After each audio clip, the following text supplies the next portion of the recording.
The automotive landscape in India is undergoing a major transformation, with diesel cars facing an uncertain future.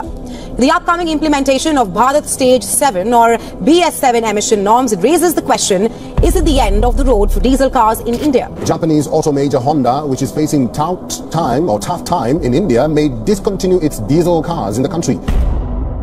सोचो एक junkyard का scene जहां एक से एक शाइनी बिल्कुल शोरूम से निकली हुई गाड़ियां सिर्फ इसलिए खड़ी हैं क्योंकि उनमें डीजल इंजन है और अब उनका सिर्फ एक ही फ्यूचर है, स्क्रैप। उन्हें काट दिया जाएगा छोटी छोटी मेटल के टुकड़ों में और बेची जाएंगी एक ऐसी प्राइस पर जो उनके ओरिजिनल कॉस्ट का सिर्फ एक छोटा सा हिस्सा होगा। और ये सब सिर्फ इसलिए क्योंकि वो डीजल पे चलती है। ये वही गाड़ियां हैं जो किसी की मेहनत की कमाई थी, किसी का सपना, किसी का गिफ्ट या खुद को दिया गया एक रिवॉर्ड। और एक दिन ये आपके गाड़ी के साथ भी हो सकता है। और आज के इस वीडियो में हम जानेंगे कि क्या 2025 में डीजल कार लेना चाहिए, लेकिन उससे पहले समझते हैं डीजल और पेट्रोल इंजन के बीच का असली फर्क। देखो, पेट्रोल और डीजल दोनों एक ही जगह से आते हैं, क्रूड ऑयल से, जो जमीन के नीचे नेचुरल रिजर्वायर से निकाला जाता है। इस क्रूड ऑयल को डिस्टिलेशन टावर में डाला जाता है और फिर उसे बॉयल किया जाता है। और यही प्रोसेस है जहाँ पेट्रोल और डीजल अलग होते हैं, क्योंकि पेट्रोल लगभग 20 डिग्री सेंटीग्रेड से 215 डिग्री सेंटीग्रेड के बीच बॉयल किया जाता है और टावर के ऊपर के पार्ट में कलेक्ट होता है। वहीं डीजल लगभग 150 डिग्री सेंटीग्रेड से 380 डिग्री सेंटीग्रेड तक बॉईल होता है और टावर के नीचे कलेक्ट होता है। डीजल जनरली एक हैवियर फ्यूल होता है पेट्रोल के कंपैरिजन में, और इसी वजह से डीजल इंजन काफी अलग तरीके से काम करते हैं। पेट्रोल इंजन की बात करें तो उसमें यूज होता है स्पार्क इग्निशन, जहां एयर और फ्यूल को मिक्स करके एक स्पार्क से इग्नाइट किया जाता है। वहीं डीजल इंजन में होता है कंप्रेशन इग्निशन, जहां सिर्फ हवा को इंजन के अंदर इतना कंप्रेस किया जाता है कि वो इतना गर्म हो जाए कि जैसे ही फ्यूल इंजेक्ट हो वो खुद ब खुद जल जाए। क्योंकि जैसे मैंने बोला, डीजल एक हैवी फ्यूल है, इसलिए वो ज्यादा टेम्परेचर पे इग्नाइट होता है। और ये टेम्परेचर तभी मिलता है जब एयर को ज्यादा प्रेशर पे कंप्रेस किया जाए पेट्रोल के कंपैरिजन में। और यही हाई कंप्रेशन रेशियो ही वो मेन रीजन है कि डीजल कार्स की कॉस्ट पेट्रोल कार्स के कंपैरिजन में लगभग 1.5 से 2 लाख रुपए ज्यादा होती है। क्योंकि डीजल इंजन बहुत हाई कंप्रेशन रेशियो पे काम करते हैं। उन्हें बनाने के लिए स्ट्रांग और रीइंफोर्स्ड मटेरियल का यूज होता है जो इतने हाई प्रेशर को इजिली हैंडल कर सके। सिर्फ पिस्टन और सिलेंडर से इतना हाई कंप्रेशन अचीव करना पॉसिबल नहीं होता, इसलिए लगभग हर डीजल इंजन में टर्बो चार्ज लगाना पड़ता है जो सिलेंडर के अंदर एक्स्ट्रा एयर पंप करता है। और जब बात आती है डीजल जैसे हैवी और थिक फ्यूल को बिना स्पार्क प्लग के इग्नाइट करने की, तो फ्यूल को एक फाइन मिस्ट में तोड़ना पड़ता है और सिलेंडर के अंदर बिल्कुल सही वक्त पे इंजेक्ट करना पड़ता है। इसके लिए चाहिए होती है एक बहुत पावरफुल फ्यूल इंजेक्शन सिस्टम जो पेट्रोल इंजन के कंपैरिजन में 10 गुना से ज्यादा प्रेशर पे काम करता है। साथ ही हाई प्रिसीजन इलेक्ट्रॉनिक कंट्रोल भी, ताकि इग्निशन टाइमिंग परफेक्ट हो। ये सब मिलकर डीजल इंजन की मैन्युफैक्चरिंग कॉस्ट को काफी बढ़ा देते हैं। लेकिन वो 1.5 से 2 लाख रुपए का प्रीमियम जो आप डीजल कार के लिए देते हो वो वर्थ भी हो सकता है, क्योंकि डीजल इंजन के high compression ratios petrol engine के कंपैरिजन में सेम इंजन के साथ उन्हें 20 से 25% ज्यादा एनर्जी एक्सट्रैक्ट करने की पावर देते हैं। और इसके ऊपर पेट्रोल के मुकाबले डीजल की पर लीटर कॉस्ट भी थोड़ी कम होती है, जो रनिंग कॉस्ट को और कम कर देती है। और डीजल इंजन लोअर आरपीएम्स में इमेंस टॉर्क प्रोड्यूस करते हैं। एक 2 लीटर डीजल इंजन लगभग उतना ही टॉर्क देता है जितना एक 3 लीटर पेट्रोल इंजन देता है। और ये एक्स्ट्रा टॉर्क तब काम आता है जब आप हैवी लोड ले जा रहे हो या हिल्स पे चढ़ रहे हो, जैसे हमने पहले भी डिस्कस किया। क्योंकि डीजल इंजन एक्सट्रीम टेम्परेचर और प्रेशर पे काम करते हैं, इसलिए इनका हर पार्ट ज्यादा स्ट्रांग और ड्यूरेबल बनाया जाता है ताकि वो इन टफ कंडीशन को इजिली झेल सके। और अगर डीजल इंजन को प्रॉपरली मेंटेन किया जाए तो ये इंजन पेट्रोल इंजन के कंपैरिजन में ज्यादा टाइम तक चल जाते हैं। और जब से एसयूवीज का क्रेज बढ़ा है तब से डीजल इंजन एसयूवी मेकर की पहली चॉइस बन गई है, स्पेशली टाटा और महिंद्रा के लिए। और ये बिल्कुल सही भी था, क्योंकि fuel efficiency, low and torque और ड्यूरेबिलिटी डीजल इंजन ये सब कुछ डिलीवर करता है। इन सब क्वालिटी ने डीजल इंजन को बना दिया एक परफेक्ट वेपन लंबी दूरी और अननोन टेरेंस पर काउंटर करने के लिए। और इसीलिए ये एक तरह से मैच मेड इन हेवन था। लेकिन पिछले कुछ सालों में चीजें बदली हैं। आज हमारे पास डीजल कार ऑप्शन उतने नहीं है जितने 10 साल पहले हुआ करते थे। कार मेकर्स या तो धीरे धीरे अपनी डीजल लाइनअप कम कर रहे हैं या फिर कंप्लीटली बंद कर चुके हैं। और इसका सबसे ऑब्वियस रीजन है पॉल्यूशन। तो चलिए देखते हैं डीजल और पेट्रोल कार्स के एमिशन प्रोफाइल्स को। जब कोई नई कार एमिशन के लिए टेस्ट होती है तो उसे डायनेमोमीटर पर रखा जाता है, जहां उससे अलग अलग स्पीड और एक्सीलरेशन पैटर्न पे चलाया जाता है जो बिल्कुल रियल वर्ल्ड ड्राइविंग जैसे होता है। और टेस्ट के दौरान कार के एग्जॉस्ट गैसेस को कैप्चर करके एनालाइज किया जाता है अलग अलग पॉल्यूटेंट्स के के लिए। और इन पॉल्यूटेंट्स में आमतौर पर होते हैं carbon dioxide, nitrogen oxide, particulate matter, carbon monoxide, unburned hydrocarbon, methane और नाइट्रस ऑक्साइड। और अगर हम डीजल और पेट्रोल इंजन का कंपेरिजन करें इन पॉल्यूटेंट्स के बेसिस पे, तो diesel engine carbon dioxide, carbon monoxide और हाइड्रोकार्बन एमिशंस के केस में एक्चुअली पेट्रोल इंजन से बेटर निकलते हैं। और ये इसलिए होता है क्योंकि डीजल इंजन पेट्रोल इंजन के कंपेरिजन में एक ज्यादा लीन मिक्सचर जलाते हैं। लेकिन प्रॉब्लम शुरू होती है जब बात आती है नाइट्रोजन ऑक्साइड और पार्टिकुलेट मैटर की, क्योंकि नाइट्रोजन ऑक्साइड तब बनता है जब नाइट्रोजन और ऑक्सीजन एक्सट्रीमली हाई टेम्परेचर पे रिएक्ट करते हैं। और डीजल इंजन लीन रन करते हैं, मतलब इंजन में ज्यादा एयर होती है और इसका सीधा मतलब है ज्यादा नाइट्रोजन ऑक्साइड्स एमिशन। वहीं पार्टिकुलेट मैटर होता है माइक्रोस्कोपिक सॉलिड पार्टिकल्स जो हवा में सस्पेंडेड रहते हैं। और क्योंकि डीजल एक हैवी फ्यूल है और उसमें ज्यादा कार्बन होता है, तो जब कंबसन प्रॉपर नहीं होती या इनकम्प्लीट होती है तब बनता है सूट या पार्टिकुलेट मैटर। और चाहे फ्यूल इंजेक्शन कितना भी प्रिसाइज क्यों ना हो, 100% कंप्लीट कंबसन अचीव करना लगभग इम्पॉसिबल है। और नाइट्रोजन ऑक्साइड एमिशंस को ऑब्जॉर्व करने के लिए कई टेक्नोलॉजीज आई हैं, जैसे डीजल पार्टिकुलेट फिल्टर और एडब्लू। लेकिन फिर भी डीजल इंजन पेट्रोल इंजन के कंपेरिजन में ज्यादा नाइट्रोजन ऑक्साइड्स और पार्टिकुलेट मैटर एमिट करता है। अब चाहे नाइट्रोजन ऑक्साइड और पार्टिकुलेट मैटर क्लाइमेट के लिए डायरेक्टली इतने डेंजरस ना हो, लेकिन इंसानों की हेल्थ के लिए ये काफी सीरियस थ्रेट है, क्योंकि शॉर्ट टर्म में पार्टिकुलेट मैटर से स्कफिंग, इरिटेशन और अस्थमा ट्रिगर हो सकता है। लेकिन लॉन्ग टर्म एक्सपोजर और भी डेंजरस है। ये लंग्स के टिश्यू को डैमेज करता है, बच्चों में लंग फंक्शन रिड्यूस करता है, लंग कैंसर का रिस्क बढ़ाता है और हार्ट अटैक, स्ट्रोक के चांसेस भी बढ़ाता है। और दूसरी तरफ नाइट्रोजन ऑक्साइड एयरवेज को इरिटेट करता है, व्हीजिंग और अस्थमा को ट्रिगर करता है और लंग्स को इन्फेक्शन और एलर्जी के लिए ज्यादा सेंसिटिव बना देता है। और सबसे बुरी बात यह है कि नाइट्रोजन ऑक्साइड्स अकेला नहीं होता, ये सनलाइट और हवा में मौजूद दूसरे केमिकल्स के साथ रिएक्ट करके ग्राउंड लेवल ओजोन और ज्यादा पार्टिकुलेट मैटर बनाता है, जिसकी वजह से इसके हार्मफुल इफेक्ट मल्टीप्लाई हो जाते हैं। और हम ऑलरेडी सिटीज जैसे नई दिल्ली में पॉल्यूशन के फैटल इफेक्ट देख रहे हैं। और इसी वजह से गवर्नमेंट डीजल व्हीकल्स पर काफी स्ट्रिक्ट क्रैकडाउन कर रही है। जैसे 10 साल पुरानी डीजल गाड़ियां दिल्ली में ऑलरेडी बैन हो चुकी है और स्टेट गवर्नमेंट डीजल कार्स पे हायर रजिस्ट्रेशन चार्जेज ले रही हैं और अपने खुद के फ्लीट से भी डीजल गाड़ियां फेज आउट कर रही हैं। डीजल कार्स पे टैक्सेस भी ज्यादा हैं, जिनकी वजह से पेट्रोल और डीजल के बीच का प्राइस गैप अब काफी कम हो गया है। और एनर्जी ट्रांजिशन एडवाइजरी कमेटी ने रिसेंटली रिकमेंड किया है कि अगली 2 सालों में जितने भी सिटीज में 2 मिलियन से ज्यादा पोल्यूशन है, वहाँ डीजल व्हीकल्स कम्प्लीटली बैन कर दिया जाए। तो अब तो यह काफी क्लियर है कि सरकार डीजल कार्स को पसंद नहीं करती और जहाँ भी मौका मिलता है पेनलाइज करती है। और अगर उनके बस में होता तो वो कल सुबह ही सारी डीजल गाड़ियों को हवा में उड़ा देते। लेकिन सरकार ऐसा एकदम से नहीं कर सकती, उन्हें काफी सोच समझ के कदम उठाना पड़ता है, क्योंकि पूरा कॉमर्शियल ट्रांसपोर्ट सेक्टर डीजल पे ही डिपेंड करता है और अभी तक उसका कोई प्रॉपर अल्टरनेटिव नहीं मिला है। क्योंकि आप 18 पहियों वाली ट्रक, जेसीबी या कैटरपिलर को पेट्रोल पे तो नहीं चला सकते ना। लेकिन सरकार डेस्परेट है, जो कुछ भी वो कर सकती है वो कर रही है और कार मैन्युफैक्चरर्स को ये बात क्लियरली समझ आ चुकी है। इसीलिए मान के चलो कि आने वाले टाइम में डीजल कार्स के ऑप्शन और कम होते जाएंगे। तो अब वापस चलते हैं हमारे मेन सवाल पे, 2025 में डीजल कार लेना सही रहेगा? नहीं, बिल्कुल नहीं, क्योंकि सरकार जितनी एग्रेसिवली काम कर रही है, देख के तो ये लगता है कि अब पेट्रोल कार लेना भी 100% सेफ डिसीजन नहीं है। क्योंकि एग्जॉस्ट पाइप से आने वाला पोल्यूशन सिर्फ एक सरफेस लेवल इश्यू है, ये सिर्फ आइसबर्ग का टिप है। असली स्टोरी तो सरफेस के नीचे चल रही है। हाँ, पोल्यूशन तो एक कंसर्न है ही, लेकिन सरकार का बड़ा फोकस है इंडिया की एनर्जी इंडिपेंडेंस पे। ग्लोबल ऑयल प्राइसेज और सप्लाई जियोपॉलिटिक्स से कितने हैविली इन्फ्लुएंस हैं ये सबको पता है। इसलिए गवर्नमेंट का टारगेट क्लियर है, फॉसल फ्यूल से कम्प्लीटली छुटकारा पाना। और डीजल कार्स इस मिशन का सिर्फ स्टार्टिंग पॉइंट है, क्योंकि बहुत स्ट्रांग पॉसिबिलिटी है कि जब डीजल इंजन खत्म हो जाएंगे तो अगला नंबर पेट्रोल इंजन का होगा, जैसे कुछ सिटीज में ऑलरेडी प्लानिंग चल रही है। और हमारे ट्रांसपोर्ट मिनिस्टर ने तो ओपनली बोल भी दिया है कि हमें इलेक्ट्रिक कार लेना ही पड़ेगा, चाहे हम चाहें या ना चाहें। तो अब ये देखना इंटरेस्टिंग होगा कि ईवीज लॉन्ग टर्म में पेट्रोल व्हीकल्स को ट्रूली रिप्लेस कर पाता है या नहीं। लेकिन अगर आप उन लोगों में से हैं जो एक कार लंबे समय तक रखते हैं, तो हो सकता है आपकी नेक्स्ट पेट्रोल कार आपकी लास्ट पेट्रोल कार हो। और वीडियो को यहाँ तक देखने के लिए शुक्रिया। और अगर आपको वीडियो पसंद आए तो लाइक करो और चैनल को सब्सक्राइब करो। और कौन सी डीजल कार आपकी फेवरेट कार थी कमेंट सेक्शन में जरूर बताना। मिलते हैं अगले वीडियो में, तब तक के लिए take care and drive safe.